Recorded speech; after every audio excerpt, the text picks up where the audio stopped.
What if disaster, despair, agony, heartbreak, adversity, tragedy, humiliation, setback, loss, and low moments were actually a reset of a new beginning, a chance to rebuild?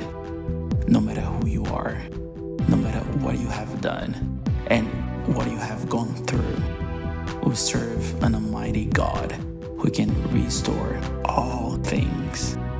Come, it's time to rebuild a story of new beginnings at Port Youth.